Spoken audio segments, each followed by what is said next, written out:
And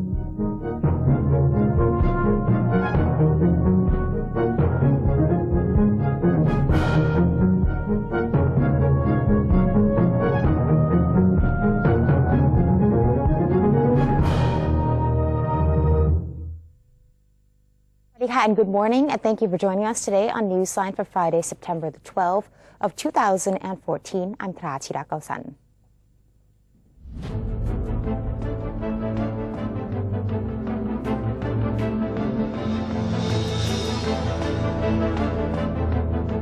And welcome to today's segment of Thailand Moves Forward, broadcasting live on NBT and Radio Thailand FM 88. In today's top stories, a Danish man is second in person of having Ebola in Thailand. They say his blood sample is being tested for the virus with results expected within today. Taking a look now at today's headlines, the National Legislative Assembly, or NLA, has approved in principle the meeting regulation draft by a vote of 171 to 2. The NLA convened to deliberate the draft regulations and voted to adopt the first draft.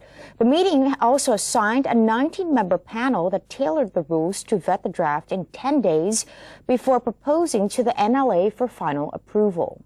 However, the NLA members have yet to agree on the procedures for the termination of NLA membership and the impeachment of political officials.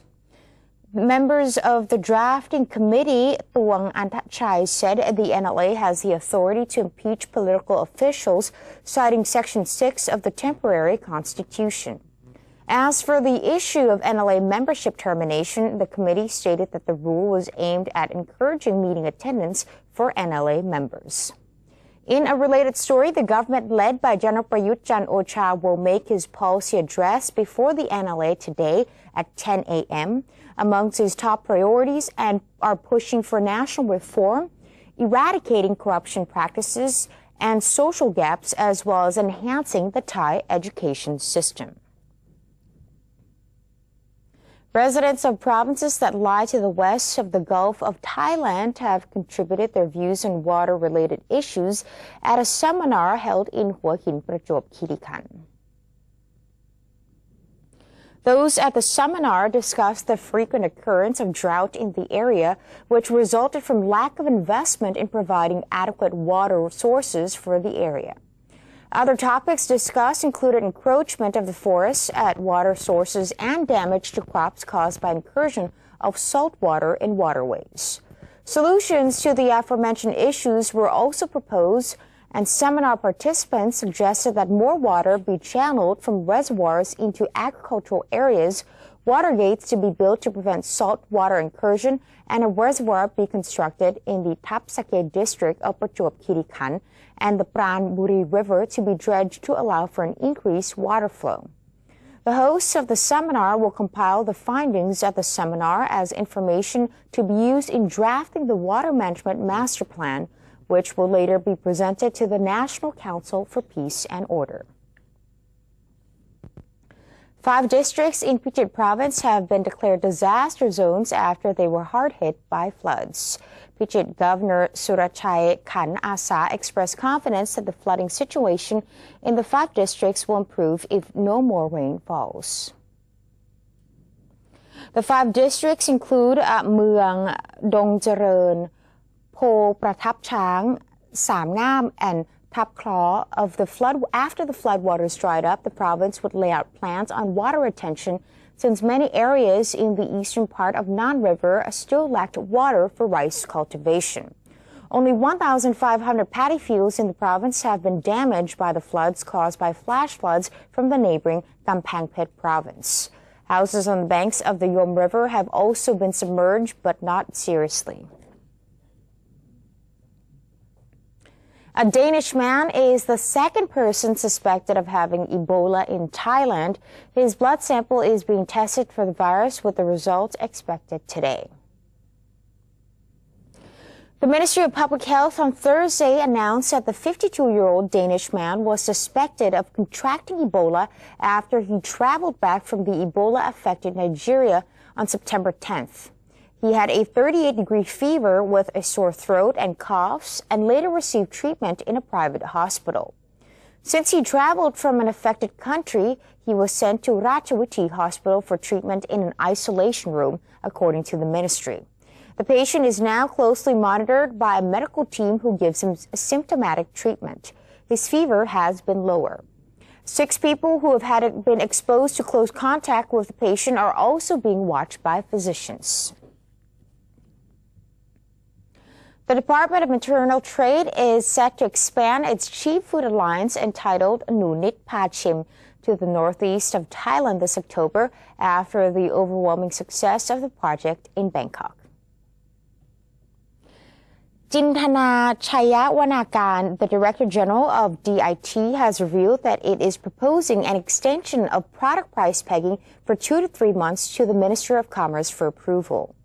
Currently, there are 1,002 shops in Bangkok area participating in the project and another 200 shops in several provinces that have shown their intention to join the project. It is estimated that ultimately at least 4,000 shops will be involved in the project. The shops operating within this project offer customers cheaper than normal food prices at around 30 to 35 baht a dish.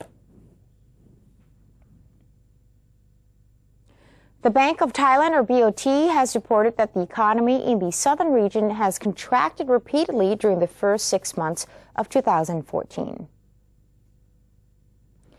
According to the BOT, the southern economy has been deeply affected by the declining prices of agricultural goods and the lower number of tourists as a result of the political unrest earlier this year.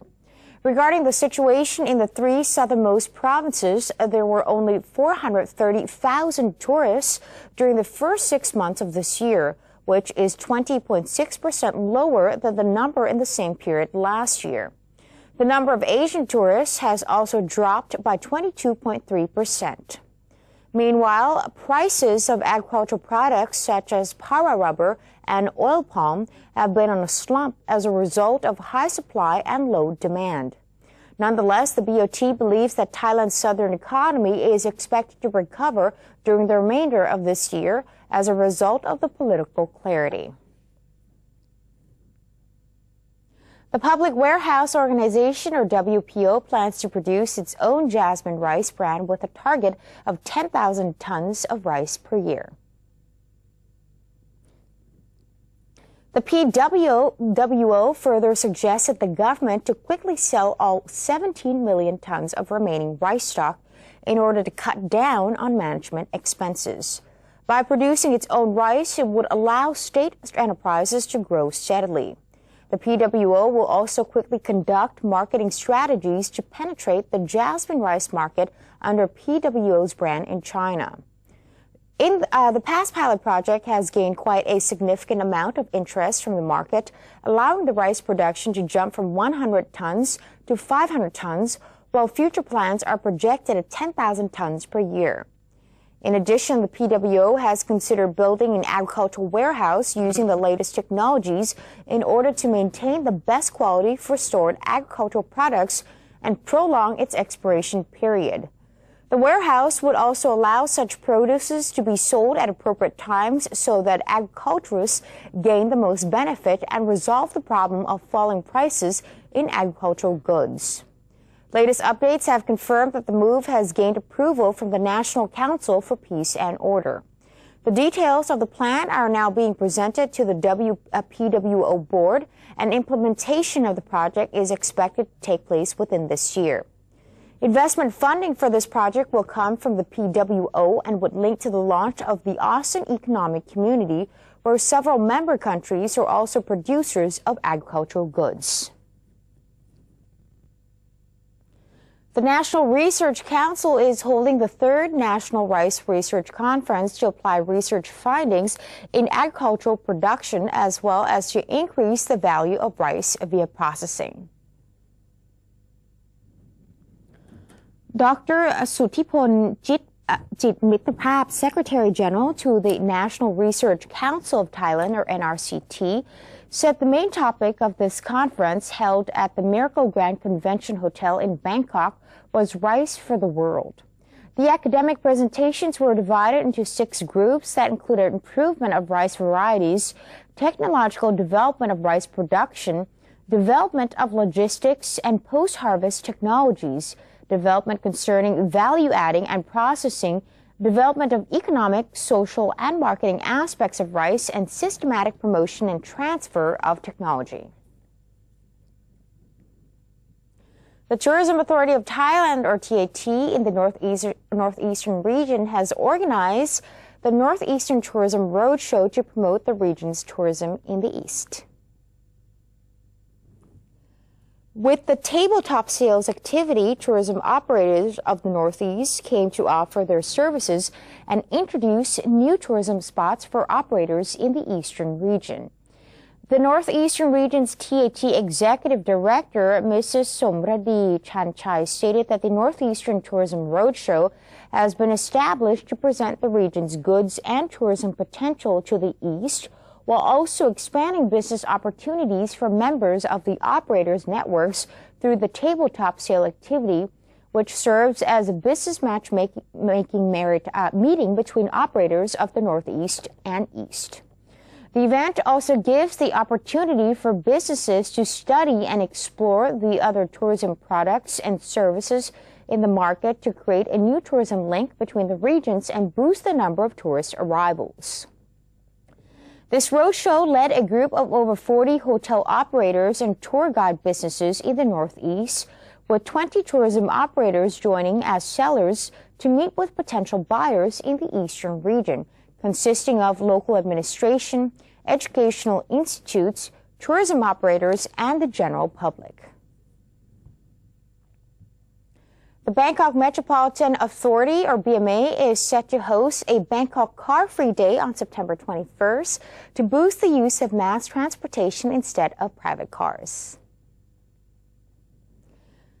The BMA Deputy Governor Pusadi Tamthai briefed the media that the BMA and its partners are scheduled to organize a bike rally from Sanam Luang to Silom Road, which is expected to see at least 20,000 bikes join the rally.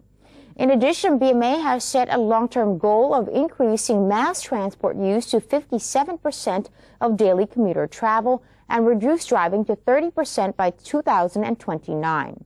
The BMA also plans to hold a bike riding campaign once a month or even once a week.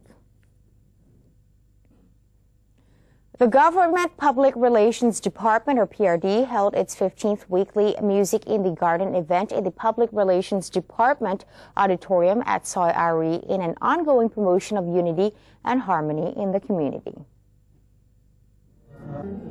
This week's concert featured Farang artists Jonas Anderson and Christy Gibson covering Thai country music.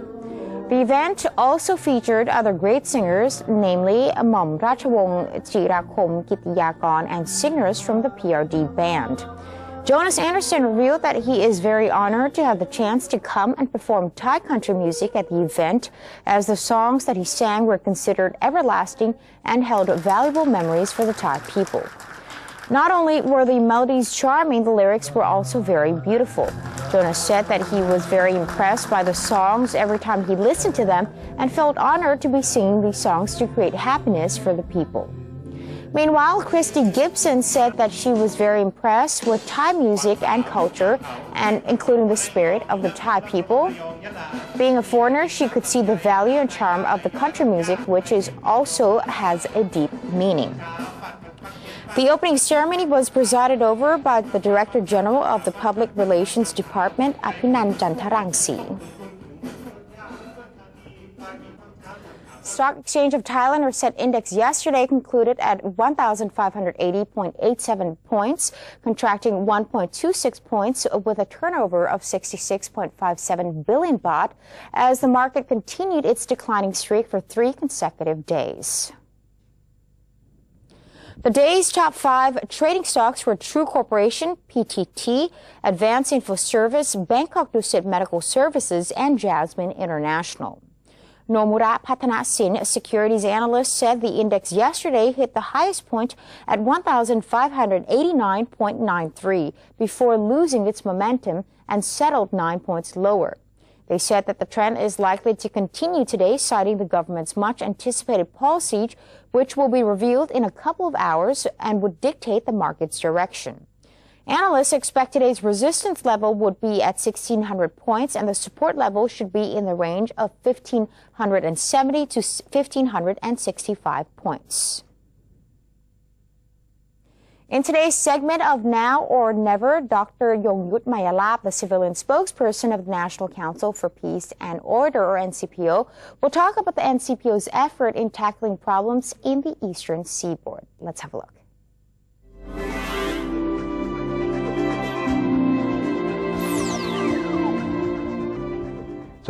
Welcome to Now or Never, the program that updates you on the policies and developments of the National Council for Peace and Order, or NCPO.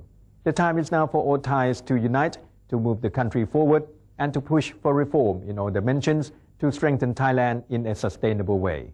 Recently, the NCPO had given its approval to the results and conclusions of the first meeting of the Committee to develop the Eastern Seaboard area, chaired by Air Chief Marshal Prachin Chantong, Deputy Head of the NCPO in charge of economic affairs.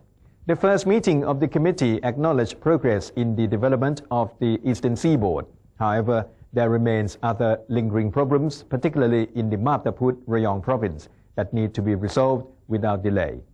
Such problems derive from the rapid expansion of industry over the years, which has resulted in air and water pollution, including leakage of chemicals that affect public health and safety. The committee also acknowledged Japan's free, environmentally friendly cooperation projects for the development of industry and community that are now under study and discussions.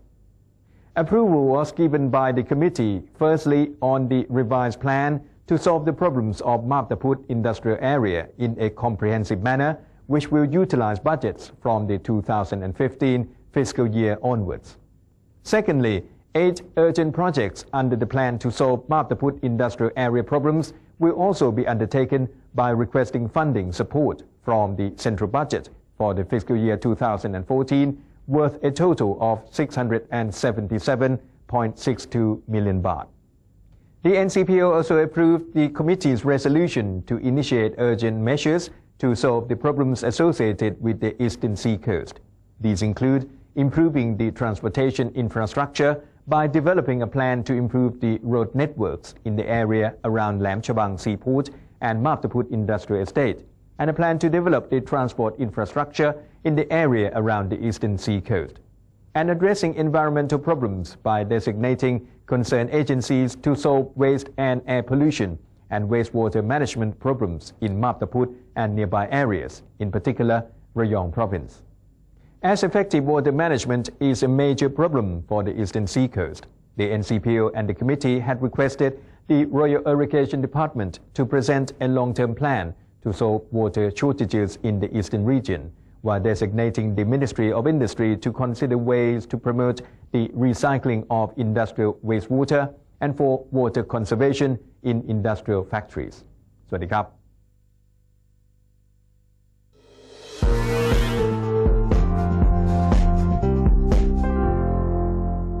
And that's the end of today's edition of Thailand Moves Forward. Before we take a quick break, let's take a look at the exchange rates and commodity prices.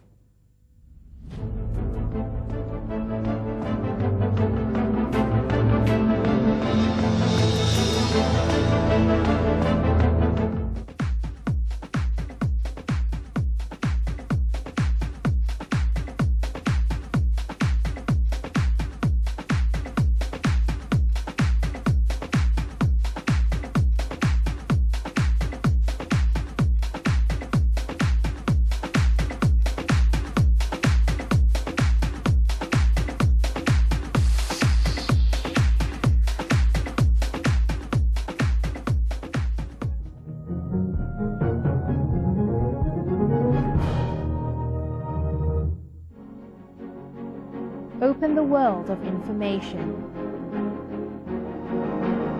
Embrace public participation. Present Thainess to the world. New dimension of the government's public relations. the 81st anniversary of Public Relations Department, creative media for society, and mobilizing Thailand towards the ASEAN community.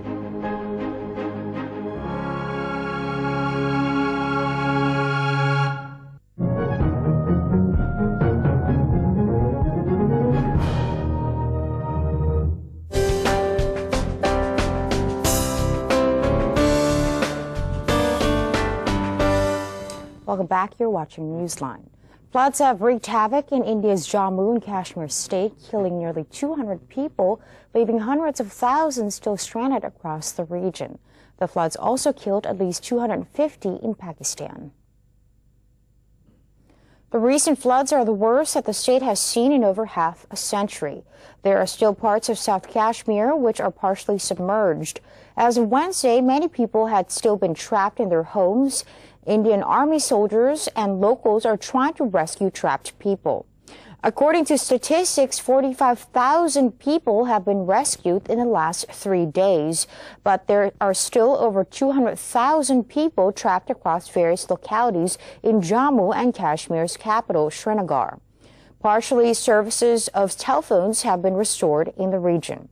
But people who were rescued said they were very angry with the state police and the administration as the government has not come to their rescue. U.S. Secretary of State John Kerry met with King Abdullah of Saudi Arabia yesterday as he continued to push for more Arab support in the fight against Islamic militants. The United States is working to sign up Arab allies on a coordinated military campaign against Islamic State fighters, a major step in building regional support for President Barack Obama's plan to strike both sides of the Syrian-Iraqi frontier.